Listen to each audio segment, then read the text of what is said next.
오늘을 살아가고 있는 수많은 현대인들의 가장 큰 고민 중에 하나는 무엇일까 한번 생각해 보았습니다. 아마도 나는 언제부터 내 삶의, 내 인생의 중심을 잃어버렸는가라는 질문이 가장 적절하지 않을까 생각합니다. 여기에는 성경적 답변과 문화적 답변이 함께 있습니다. 우리 인생의 목표의식이 없고 그냥 무미건조한 삶이 지속되는 것은 결국 죄의 문제로 보아야 한다는 것이 성경적인 답변입니다. 우리가 크고 작은 죄를 짓는 순간 우리 인생을 붙잡아 주시는 그 하나님이 하나님으로부터 멀리 떠날 수밖에 없다는 거예요. 하나님과 가까이 교제하는 사람은 당연히 하나님으로부터 모든 영적인 어떤 지원을 받고 또 보호를 받고 그렇게 살아갈 것입니다. 그러나 하나님을 떠나면 하나님께서 우리를 도와주고 싶어도 도와주실 수가 없게 되는 거예요. 가인이 아벨을 죽인 후 에덴의 동쪽으로 흘러갔을 때 그는 하나님을 더 이상 의지하고 살아갈 수가 없었습니다. 문화적 답변은 현대화된 또 서구화된 우리의 사회가 많은 이들에게 상실감을 주었다는 것입니다. 대가족을 이루던 가족 형태가 핵가족으로 바뀌고 난 뒤 너무나 사랑하고 그리워하는 사람들을 우리가 쉽게 보지 못하게 되었다는 거죠. 그리고 치열한 경쟁 사회는 자연히 도태되는 사람들을 양산하기 시작했고 사람들의 시선과 가치관이 바뀌게 되었는데 예전에는 우리라는 말을 많이 썼다면 이제는 나라는 말을 많이 쓰게 되는 거예요. 그리고 그 가치관이 우등과 열등, 갑과 을이라는 어떤 개념이 들어오다 보니 결국 낙오자들이 많이 나오게 된 겁니다. 예전엔 그 사람들 우린 낙오자라 하지 않았어요. 조금 부족한 사람이라고 그랬어요. 그래서 우리가 도와주는 마음이 있었다면 이제는 내가 소중한 사람이기 때문에 내가 나아가는데 뭔가 불편한 사람이라면 내게 도움이 되지 않는 사람이라 우리가 그렇게 생각해버리고 마는 것입니다. 유진 피터슨 목사님은 그의 책에서 이렇게 말합니다. 우리가 바쁘고 힘들고 외로운 그 일상의 문제를 해결할 수 있는 그 가장 좋은 방법은 하나님의 그 말씀 속에서 우리의 삶에 실제적으로 적용할 수 있는 그 지혜를 우리가 매일 하루하루 찾아내는 것이다. 결국 무엇을 강조한 겁니까? 하나님의 말씀을 강조한 거예요. 근데 현대인들의 가장 단점 중에 하나는 뭐냐면 성경을 우리가 많이 읽지 않는다는 거예요. 의외로 우리가 성경을 암송하지 않는다는 거예요. 근데 제가 예배 오기 전에 교회 주보를 봤더니 성경 암송대회가 있더라고요. 여기는 여러분 예전에 어떤 이 전통적으로 우리 선배 목사님들이 왜 성경 암송대회를 하고 또 성경을 이렇게 많이 읽게 하셨는지 우리가 그 선조들의 선배들의 지혜를 우리가 배울 필요가 있는 거예요. 왜? 그만큼 중요하니까. 말씀 속에 길이 있기 때문입니다. 말씀을 듣고 난 뒤 그 말씀이 나를 위로하기 때문에. 그리고 그것이 힘이 될 때 우리 인생은 어떻게 될까요? 내 마음대로 살던 인생이 이제는 하나님 앞에 굴복되어서 하나님이 이끄시는 삶을 살아갈 수 있게 되는 거예요. 그것이야말로 가장 성도들의 복된 삶이 아닐까요? 하나님이 채울 수 있는 공간이 텅텅 비어버린 그들은 자신들이 가진 돈과 권력을 이용하여 육체의 종욕이나 이생의 자랑을 구하며 자신의 힘과 부를 자랑하지만 밤마다 견디기 힘든 그 공허함에 약을 먹지 않고는 잠을 잘 수 없는 상태가 되는 것이 대부분의 소위 있는 자들의 삶입니다. 여러분들도 기억하실 겁니다. 대중들의 엄청난 사랑을 받았던 그 마이클 잭슨이나 휘트니 휴스턴이라는 사람이 그 사람들의 마지막에 어떻게 죽었습니까? 모두 다 약물 중독이에요. 마이클 잭슨은 몰라도 휘트니 휴스턴의 가정은 어렸을 때부터 아주 독실한 기독교 가정입니다. 여러분, 기독교 가정이 여러분의 자녀를 지켜주는 게 아니라는 걸 알아야 되는 거예요. 신앙은 1:1이잖아요. 그렇기 때문에 부모된 자들은 또 형제된 같은 우리가 믿는 자라면 우리 안에 있는 아직까지 연약한 그런 믿음이 없는 우리 가족들을 위해서, 우리 동생들을 위해서 끊임없이 기도해야 되는 거예요. 그들이 하나님을 만날 때까지, 살아계신 하나님을 만나고 그들이 변화됐을 때 하나님은 그를 얼마나 귀하게 사용하겠습니까? 여러분, 위대하게 사용되는 것보다 하나님 앞에 소중하게 사용되기를 원하시기를 주의 이름으로 축복합니다. 그냥 큰 마음이 아니에요. 작은 종이라도 되는 거예요. 어두운 곳에 가서 하나님 앞에 충성되이 그렇게 쓰임받을 때 우리는 가치를 발견하게 될 겁니다. 오늘 마지막 찬송이 하는데 그냥 마음속으로부터 이렇게 눈물이 이렇게 막 흘러나오는 거예요. 왜? 그런 고백을 하고 싶은데 그렇게 살기 힘든 거예요. 목회자도 앞만 보고 가고 싶은데 앞만 보지 않고 주변을 돌아보고 뒤를 돌아보게 되는 거예요. 미련이 남기도 합니다. 내 마음대로 안 될 때 마음에 한탄이 나오기도 하는 거예요. 근데 그런 찬양을 하면서 우리는 다시 한번 마음을 다잡잖아요. 그렇습니다. 하나님, 아무것도 아닌 것에 왜 우리가 연연해하며 과거의 아픔과 상처를 보고 왜 자꾸만 돌아보며 그렇게 살아갑니까? 그렇지 않잖아요. 앞에 계신 예수님을 바라보고 살아갈 때 저와 여러분의 인생은 변화되리라 믿습니다. 에스겔서 37장 2절입니다. 나를 그 뼈 사방으로 지나가게 하시기로 본즉 그 골짜기 지면에 뼈가 심이 많고 아주 말랐더라. 다시 한번 읽겠습니다. 나를 그 뼈 사방으로 지나가게 하시기로 본즉 그 골짜기 지면에 뼈가 심이 많고 아주 말랐더라.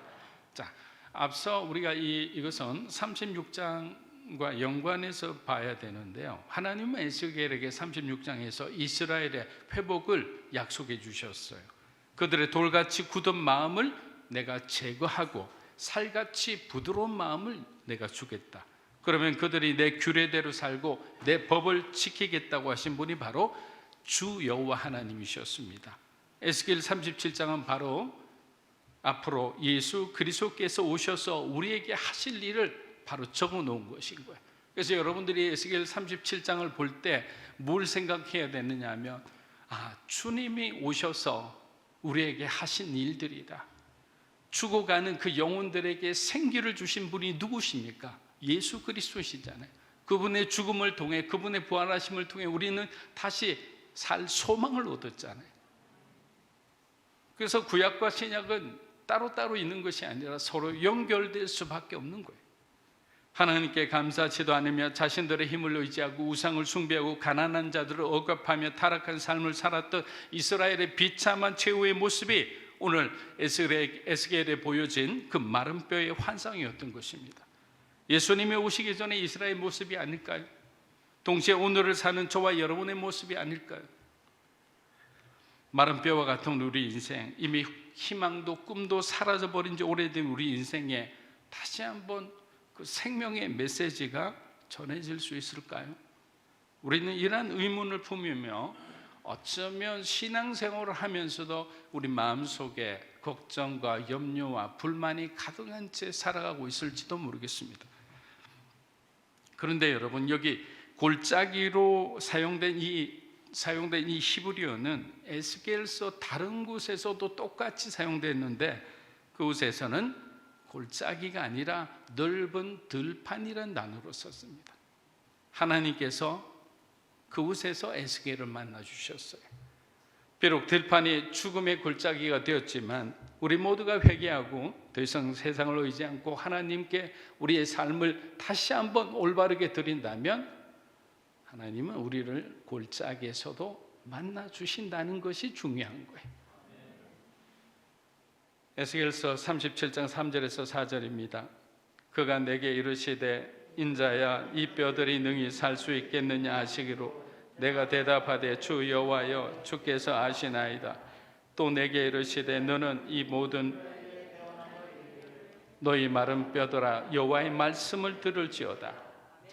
하나님께서 에스겔의 믿음을 시험해 보시는 장면이죠.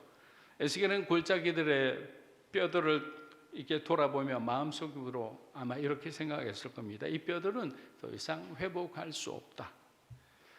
왜? 그 뼈들에서 어떤 활력과 생명을 발견할 수 없었기 때문이에요. 여러분, 어떤 공동체를 가보면 공동체의 분위기가 느껴지잖아요. 여러분이 어떤 가정의 신방을 해보면 그 가정에서 뭔가 느껴지는 그 어떤 영적 분위기가 있거든요. 어떤 가정은 이 가정은 정말 신앙이 살아있는 가족이구나. 근데 어떤 가정 가면 뭔가 우울하고 침울해져요. 그것이 뭘까요? 그 가정이 가지고 있는 영적인 색깔이에요. 영적인 상태를 말하는 거예요. 그렇기 때문에 이 에스겔 입장에서는 지금 이 골짜기에 말라도 심히 말라 비틀어진 그 마른 뼈를 볼 때 어떤 소망도 발견할 수 없었던 거죠. 그런데 하나님께서 질문을 하시니까 그가 주께서 아시나이다라고 대답했어요. 여러분, 질문의 상대가 누구인지를 잘 알아야 돼요. 여러분, 기도의 상대가 누구인지를 우리가 잘 알아야 됩니다. 여러분, 지금 누구한테 기도하십니까? 사람이 아니지 않습니까? 하나님이시죠. 하나님이시라면 마른 뼈도 그 안에 생기를 집어넣어 살리실 수 있는 위대하신 분, 전지전능하신 하나님이라는 것을 우리가 믿어야 되는 거예요. 우리가 믿음으로 기도했을 때 기적은 일어나는 거예요. 그런데 사람에게 우리가 의지해봐야 어떻게 됩니까? 환경과 조건과 상황이 바뀌면 그 좋았던 사람의 마음도 변하게 되는 거예요. 저와 여러분도 마찬가지입니다. 그러나 하나님은 어제나 오늘이나 영원토록 동일하신 분이잖아요. 그 하나님의 성품을 우리가 제대로 알고 있다면 우리는 아무리 어려운 상황이라도 포기하지 않고 하나님의 성품에 기대어 우리는 그렇게 살아갈 수가 있는 것입니다. 그래서 여러분들이 어떻게 기도해야 할지 모를 때는 시편을 자주 읽어보십시오. 시편 3편 5절에서 7절입니다. 내가 누워 자고 깨었으니 여호와께서 나를 붙드심이로다. 천만인이 나를 애워싸 진친다 하여도 나는 두려워하지 아니하리이다. 여호와여 일어나소서. 나의 하나님이여 나를 구원하소서. 주께서 나의 모든 원수의 뺨을 치시며 악인의 이를 꺾으셨나이다. 자, 지금 시편 기자는 천만인이 나를 둘러싸고 진을 치고 공격을 한다 해도 자기는 두려워하지 않는답니다. 이것은 정말 인류 최대의 허풍이죠. 이길 수 없는 전쟁에서 자기는 두려워하지 않는다.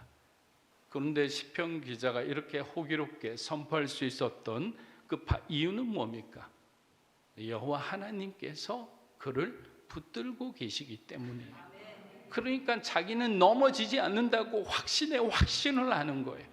여러분의 삶을 우리 주님께서 함께 하심을 여러분이 믿으시길 주의 이름으로 축복합니다.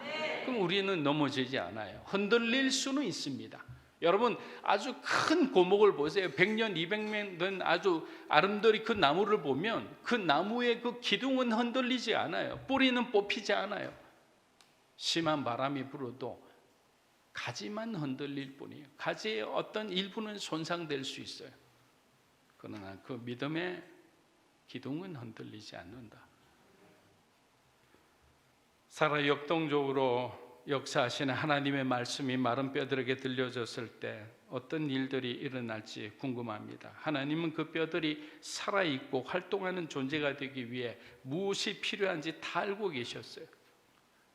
우리 예수님께서 이 땅에 오셨을 때 그 상황을 잘 표현한 한 구절이 있습니다. 요한복음 1장 5절 한번 읽어보겠습니다. 빛이 어둠에 빛이 돼 어둠이 깨닫지 못하더라. 빛이 어둠에 빛이 돼 어둠이 깨닫지 못했다. 얼마나 영이 둔감해졌으면 메시아이신 예수 그리스도께서 오셨음에도 그 누구 하나 영접하지 않았습니다. 목수이신 예수님께서 공생의 사역을 시작하실 때 예수님께서 전하시는 그 생명의 말씀과 예수님께서 행하시는 그 기적과 표적을 보고도 바리새인과 서기관들, 그 제사장들 그 누구 하나 깨닫지 못했어요. 완전한 암흑이었습니다. 이대로라면 누가 과연 구원받을 수 있을까요? 소망이 없죠. 그래서 예수님은 제자를 부르십니다. 저와 여러분을 부르신 거예요. 갈릴리와 유대 땅과 예루살렘을 돌아다니시며 직접 구원의 말씀을 선포하신 거죠. 오늘 이렇게 하나님께서 선포하신 말씀과 똑같은 거예요. 여러분, 에스겔이 선포한 게 아니에요. 에스겔이 대언하자 누가 움직이셨어요? 하나님께서 선포하신 거예요. 사람이, 여기 서 있는 사람이 아니에요. 움직이는 건 결국 하나님이세요. 하나님이 우리 인생의 주어가 되신다는 거예요. 여호와 하나님은 생기가 들어가면 너희가 살리라 했습니다. 여러분, 기독교 신앙의 핵심 중에 핵심은 생명입니다. 생명. 우리가 가면 어떻게 예수님의 삶과 비교할 수 있겠습니까마는, 그래도 그리스도인이라면 세상 사람들에 비해 조금 더 많이 절제하고 조금 더 많이 포기하려고 하고 조금 더 희생하며 빛처럼 소금처럼 살아가려고 하는 것, 살아가는 사람들이에요. 근데 그 목적이 뭐죠? 가장 중요한 건 영원한 생명이잖아요. 그 영원한 생명을 바라보며 우리가 살아가는데, 문제는 뭔가? 만약에 영원한 생명이 없다면 여러분은 어떻게 하겠습니까? 그래도 그렇게 살겠습니까? 이게 고민이 되는 거예요.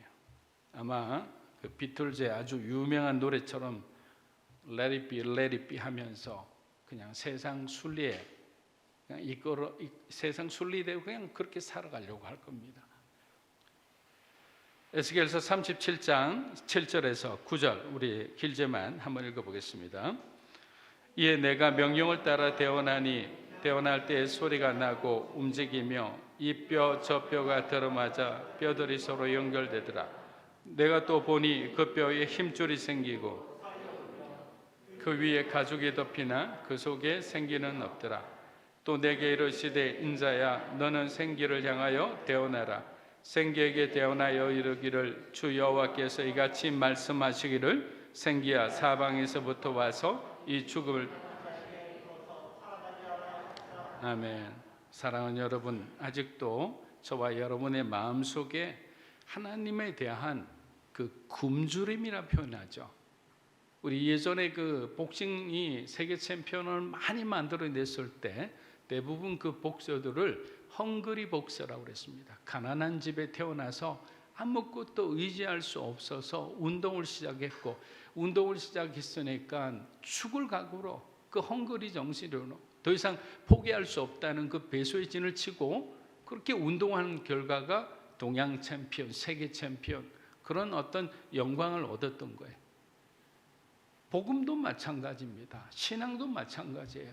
하나님에 대한 그 헝그리 정신으로, 그런 영성으로 주님 앞에 우리가 가야 되는 거. 하나님, 오늘도 나는 하나님에 대해 더 알기 원합니다. 주님, 더 주님의 그 비밀을 알게도 가르쳐 주셔서 내가 나 혼자만으로 그냥 잘 되는 것이 아니라 내 주변에 있는 사람, 우리 가족들, 아니 저 멀리 가라면 저 멀리 가서 주의 복음을 전하는 하나님의 그 복음의 통로로 그렇게 사용받겠습니다. 그렇게 살아가는 것이 생명을 아는 자의 삶의 선택이에요. 여러분, 아까 마지막 그 찬송을 제가 자꾸 이야기하는 건 은혜를 너무 많이 받아서 말씀드리는데, 그 가사를 한번 깊이 좀 의미하면 한번 해보면 좋을 것 같아요. 부르시면서. 왜 안 되느냐면 그 가사처럼 살지 못해서 그래요. 우리 자신이 내 안에 예수 그리스도가 가장 소중하고 정말 존귀한 존재가 되어야 되는데, 예수님이 아니라 나의 자아, 옛 모습이 그대로 내 삶을 주관하고 주장하고 있으니까 내가 더 이상 아무것도 못하는 존재가 되는 거예요. 헝그리 정신이 여러분 마음속에 다시 한번 샘솟기를 주의 이름으로 축복합니다. 여러분, 삭개오라는 사람 잘 아시죠? 삭개오는 로마 제국의 국세청에 해당하는 그 기관에서 일하는 아주 지역사무소의 세리장이라는 직업이었습니다. 누가복음 19장을 보면 그가 세리장이요 또한 부자라고 했죠. 돈을 많이 긁어 모은 거죠. 그러나 그의 삶에 행복과 희망은 보이지 않았습니다. 그러던 어느 날 삭개오는 예수님이 이곳으로 온다는 소식을 듣고 뽕나무 나무 위로 올라가서 주님의 얼굴을 보고자 했습니다. 여러분 놀랍지 않습니까? 세상적으로 부족함이 없는 사람이 무명의 전도자가 온다는 말에 흥분하여 그의 말씀을 들으러 뛰쳐나간 거예요. 도대체 그 열정이 어디서 나온 걸까요? 제가 지금 말씀하고 드리고자 하는 것은 삭개오의 열정이에요. 열정. 삭개오 안에는 내면의 굶주림이 있었던 거예요. 자기 인생이 정답이 아니라고 생각했던 거예요. 수많은 사람이 따르는 저 예수님이 만일 메시아라면 자신의 모든 것을 내던질 수 있는 그 마음의 준비가 되어 있었던 거예요. 사랑하는 여러분, 우리에게 생기가 들어와 새로운 삶을 살기 위해서는 이러한 하나님 나라에 대한, 복음에 대한 이러한 간절함과 절박함, 이러한 열정이 필요한 거예요. 삭개오가 군중들 속에 있었을 때는 그는 소위 영어로 말하면 one of them이었어요. 무리 중에 한 사람에 불과했어요. 그러나 그가 뽕나무 위로 올라가는 순간 그는 주님께 특별한 사람이 되는 거예요. 여러분, 뽕나무 위로 올라간 그 순간이 특별한 사람이 됐다는 것은 바로 그 열정의 차이가 얼마나 큰 그 사람의 인생의 변화를 주는지 우리가 잘 알 수 있지 않습니까? 삭개오가 예수님 만나지 않았다면 그는 그냥 그렇게 불행하게 죽었을 거예요. 그러나 예수님을 만난 삭개오는 자신의 많은 것을 들여서 이제 다시 주님의 제자로 그렇게 살기로 결단을 하게 됩니다. 사랑하는 여러분, 저와 여러분의 믿음과 열정을 주님께 보여드리기를 주의 이름으로 축복합니다. 자, 말씀을 마무리합니다. 에스겔서 37장 10절입니다. 이에 내가 그 명령대로 대언하였더니 생기가 그들에게 들어가며 그들이 곧 살아나서 일어나서는데 극히 큰 군대더라. 하나님은 칠흑 같은 어둠 가운데서도 우리를 변화시킬 수 있는 분이세요. 하나님의 말씀으로 충만해진 우리의 환경을 먼저 변화시켜 주겠죠. 또 우리에게 필요한 것을 하나씩 공급해 주시겠죠. 왜? 우리가 그 하나님의 일을 하기 위해서는 그러한 것들이 필요해요. 세상적인 게 아니에요. 여러분, 선교하기 위해서는 돈이 필요해요. 제가 늘 3M이 필요하다고 그래요. Man, Method, 그리고 난 뒤에 Money예요. 그래야 훈련도 시키죠. 그래야 병원도 세워주죠. 그래야 선교사님 생활할 수 있는 그런 교육비도 우리가 드릴 수 있죠. 돈이 없으면 안 되는 거예요. 그러니까 어떤 기업에 있거나 여러분 그 돈을 많이 버는 데 있는 분들은 그 돈이 하나님 앞에 거룩하게 쓰임 받도록 여러분 쌓여 있는 것보다는 흘려보내는 그런 삶을 살면 그건 문제가 없는 거잖아요. 그런데 우리의 밝고 건강한 삶을 방해하는 것이 있는데, 그것이 제가 우리 믿음으로 사는 교회 지난 주일 예배 때 말씀드린 우리 안에 있는 잠재의식입니다. 한 유명한 의료심리학자는 이 잠재의식을 뭐라고 얘기했느냐, 비겁한 겁쟁이라 했습니다. 여러분 한번 따라해 보십시오. 비겁한 겁쟁이. 내 마음속에, 무의식 속에 있는 그것이 바로 비겁한 겁쟁이라는 거죠. 과거에 좋지 못한 기억들을 되살려 우리를 두려움과 미움과 의심 속으로 빠뜨려 새로운 일에 도전하지 못하도록 그냥 영적으로 마비시키고 마는 거예요. 그렇게 부정적인 마음이 들 때마다 그 마음에 굴복해서는 안 됩니다. 과거에 좋지 못한 기억들이 날 때마다 저처럼 이렇게 해보세요. 제가 우리 교인들한테는 많이 가르쳤어요. 이렇게 해보세요. 털어내세요. 뭐 어떤 생각이 올 때마다 여러분들 그걸 묵상하고 그 묵상한 것이 뿌리 내버려 두면 그것은 위험한 거예요. 자, 한번 따라해 보세요. 이렇게 흔들어대세요. 이게 털어버리는 거예요. 남아 있으면 안 됩니다. 감정이 남아 있어도 안 되고요. 과거의 아픔이 남아 있어도 안 되는 거예요. 생기가 마른 뼈를 살리는데 그치지 않고 큰 군대를 만들었다. 여러분, 생기는 부흥입니다. 생명이 찾아올 때는 부흥인데 그 부흥에 만들어 가시는 분이 누굽니까? 우리가 아니잖아요. 우리의 노력도 아니에요. 하나님께서 우리에게 은혜를 주시는 거예요. 여러분의 가정과 여러분의 사업에 은혜를 주시면 그 사업은, 그 가정은 부흥이라는 것을 경험하게 되는 겁니다. 하나님의 놀라운 이 성령에 주시는 부흥을 경험하는 저와 여러분이 되시기를 주의 이름으로 축복합니다.